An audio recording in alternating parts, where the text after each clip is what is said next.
မင်္ဂလာပါရှိုင်းကနေကြိုဆိုလိုက်ပါတယ်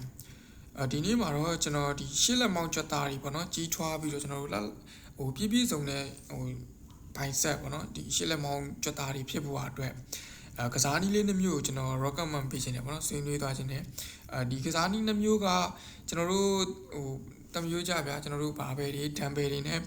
ဘိုင်ဆက်ကာတွေကစားတယ်ပေါ့နော်နောက်ပြီးဒီကေဘယ်တွေနဲ့ extension ကစားတယ်ပုံမှန်ပေါ့နော်ဒါတွေကတော်တော်များများကစားကြတယ်အဲ့မှာကျွန်တော်တို့တိတ်ပြီးသတိမထားမိတာဒီကစားနည်းနှမျိုးပေါ့နော်ဒီကျွန်တော်တို့မျိုးသားတွေဆိုတာဗျာခန္ဓာကိုယ်ကြီးထွားခြင်းနဲ့လှပခြင်းနဲ့ပေါ့နော်အဲ့ဒီမှာကျွန်တော်တို့လက်မောင်းကြွက်သားလည်းပြည့်စုံတဲ့လက်မောင်းကြွက်သားပေါ့နော်အဲ့တခုကလည်းကျွန်တော်တို့အမျိုးသားတွေရဲ့အိမ်မက်ပေါ့လက်မောင်းကြွက်သားအရင်မကြည့်ရင်တော့ပုံစံကြကြလှနေရမယ်ဗျာအဲ့လိုပုံစံမျိုးပေါ့နော်အဲ့ကြောင့်မို့ကျွန်တော်တို့ဒီလေ့ကျင့်ခန်းလေးနှစ်ခုပေါ့နော်ဒီလက်မောင်းကြွက်သားဘိုင်ဆက်ဒီရှစ်လက်မောင်းဒီကစားတဲ့အချိန်မှာကျွန်တော်တို့ထည့်ပြီးတော့ကစားပေးဖို့ကျွန်တော် recommend ပေးခြင်းတဲ့ဒီကစားနည်းလေးနှစ်မျိုးပေါ့နော်ဒီနေ့ review file ကအဲ့အကြောင်းလေးကိုကျွန်တော်ပြောချင်တယ်ပုံမှန်ဆိုရင်တော့ကျွန်တော်တို့ကအရှိမပြောခဲ့သလိုပေါ့နော်ရိုးရိုးဒမ်ဘယ်ရင်းနဲ့နောက်ပြီးဘာပဲနောက်ပြီး K ပဲဟမ်မာကာတွေ sorry ဒီ bicep ကာတွေကိုအဓိကဦးစားပေးပြီးအများဆုံးကစားကြတယ်ပေါ့ဂျင်းတွေမှာဆိုရင်လည်းကျွန်တော်တို့ဒီကာတွေကပဲဦးစားပေးပြီးကစားတာများတယ်အခုကျွန်တော်ပြောမဲ့ဒီလေး exercise နှမျိုးပေါ့နော်dumbbell hammer ကာနဲ့ကျွန်တော်တို့ dumbbell alternative dumbbell ကာပေါ့ဒီနှမျိုးကကျွန်တော်ရှင်းလက်မောင်းနေကစားတဲ့အချိန်မှာတော်တော်ကိုထိရောက်တယ်ပေါ့ဒီကစားနည်းနှမျိုးပါပေါ့နော်ကျွန်တော်တော်တော်ကြိုက်တယ်ဒီကစားနည်းရကြီးကြွက်သားတွေကိုရုပ်လုံးဖော်တဲ့နေရာမှာနောက်ပြီးကြွက်သားတွေလက်မောင်းပြင်တစ်ခုလုံးပေါ့နော်ဟုတ်ကဲ့ပါအဲ့ဆိုရင်ကျွန်တော်တို့ဒီကျွန်တော် recommend ပေးခြင်းတဲ့ exercise number 1 exercise ပေါ့နော်ကျွန်တော်တို့ dumbbell ကိုအသုံးပြုပြီးတော့ hammer ကာလို့ခေါ်တယ်ပေါ့နော်ဒီကောင်ကကျွန်တော်တို့ဒီ hammer ကာကစောစောကျွန်တော်ပြောခဲ့လို့ပေါ့နော်ရိုးရိုးဒီ bicep ဒီကစားတဲ့အချိန်မှာကျွန်တော်တို့မဖြည့်ပေးနိုင်တဲ့ဘေးပေါ့နော်လက်မောင်းဘေးသားဘေးကြွက်သားတွေတဲ့နောက်ပြီးဒီဖိုးအန်လက်ဖြံရိုးမှာရှိတဲ့အပေါ်ပိုင်းကြွက်သားတွေကိုကျွန်တော်ပြည့်အောင်ဖြည့်ပေးတယ်ပေါ့နော်ဟမ်မာကစားရတာလည်းလွယ်ကူတယ်ပေါ့နော်ဒီကစားနည်းကကျွန်တော်အရန်ကြိုက်တဲ့ကစားနည်းနောက်ထပ်ကစားနည်းကတော့ကျွန်တော်တို့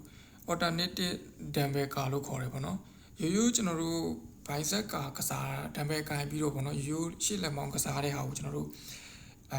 လက်မောင်းလေးကိုအပေါ်ဆွဲတင်လိုက်တဲ့အချိန်မှာသူကဖြည်းဖြည်းချင်းဆွဲလှယ်တယ်ပေါ့နော်အတက်ဖြစ်သွားအောင်ဆွဲလှယ်လိုက်တဲ့ပုံစံမျိုးပေါ့ဒီကစားနည်းနှမျိုးဒီကစားနည်းကကျွန်တော်တို့ဒီ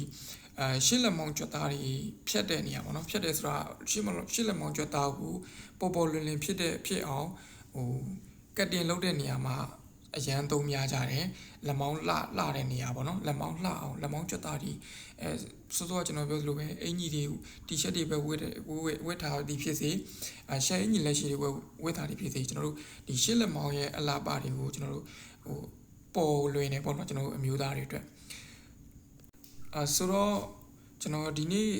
ဒီကစားနည်းလေးနှစ်မျိုးကိုကျွန်တော်ရှစ်လက်မောင်းကြီးလာပအောင်ကစားနေတဲ့ကျွန်တော်ညီကိုတွေအတွက်ကျွန်တော်ဒီနေ့ recommend လာပေးချင်တာပေါ့နော်ဒီကစားနည်းနှစ်မျိုးကကျွန်တော်ပြောသလိုပဲကျွန်တော်ရိုးရိုးcable extension တွေဘာဘယ်တွေ dumbbell ကာတွေရိုးရိုးကစားနေတဲ့ brother တွေဒီကစားနည်းလေးနှစ်မျိုးကိုကျွန်တော်ထည့်ပြီးကစားစေချင်တယ်ပေါ့နော်rotate လုပ်ပြီးတော့ပေါ့နော် rotation ဥမာရှစ်လက်မောင်းကစားရမယ့်နေ့ကျရင်ကျွန်တော်တို့ hammer ကာထည့်ပြီးတော့တခြားရိုးရိုးဘာပဲဖြစ်ဖြစ် dumbbell ပဲဖြစ်ဖြစ်ပေါ့နော်ရိုးရှစ်လက်မောင်းကစားနည်းနဲ့ dumbbell hammer ကာလေးထည့်ဒါမှမဟုတ်ရင်ရှစ်လက်မောင်းနောက်တစ်မျိုးနဲ့cable နဲ့ပေါ့နော် cable နဲ့နောက်ပြီးကျွန်တော်တို့ alternative dumbbell ကာလေးထည့်ပေါ့အဲ့လိုပုံစံမျိုးတွေ rotate လုပ်ပြီးကစားပေးစေချင်တယ်ပေါ့နော်ဒါမှကျွန်တော်တို့လက်မောင်းကြွက်သားတွေကမကြီးပေမဲ့လည်းကျွန်တော်တို့လက်မောင်းကြွက်သားပြပေါ်ပြီးတော့လာပါမှာဖြစ်ပါတယ်ဆိုတော့ဒါကတော့ကျွန်တော်တို့ယောက်ျားလေးတိုင်းရဲ့ဒါ body အိမ်မက်တစ်ခုအပါဝင်ပေါ့နော်ဘိုက်ကြွက်သားတွေလိုပဲရှင်အုပ်မာဆယ်လိုပဲတခြားမာဆယ်အစိပ်ပိုင်းတွေလိုပဲကြီးအောင်ကစားတဲ့နေရာမှာပဲဖြစ်ဖြစ်လှပအောင်ကစားတဲ့အချိုးစားကြပေါ့နော်လှပအောင်ကစားတဲ့နေရာပဲဖြစ်ဖြစ်တစ်ခုအပါဝင်ဖြစ်တဲ့နံပါတ်1ဦးစားပေးတဲ့တော့မဟုတ်ပေမဲ့ဒီထိတ်ထဲမှာပေါ့နော်တော်တန်းထဲမှာဒါမှမဟုတ်ရင်ထိတ်ထဲမှာကျွန်တော်တို့ဦးစားပေးတယ်ဗျဦးစားပေးတဲ့မှာပါတယ်ပေါ့ဗျဒီလက်မောင်းကြွက်သားအလားပါဒီကအကြောင်းအရာလေးတွေကျွန်တော်တို့ မိတ်ဆွေတို့အတွက်အကူအညီဖြစ်အောင်ကျွန်တော် sharing လုပ်ပေးခြင်းဖြစ်ပါတယ်အားလုံးကိုကျေးဇူးတင်ပါတယ်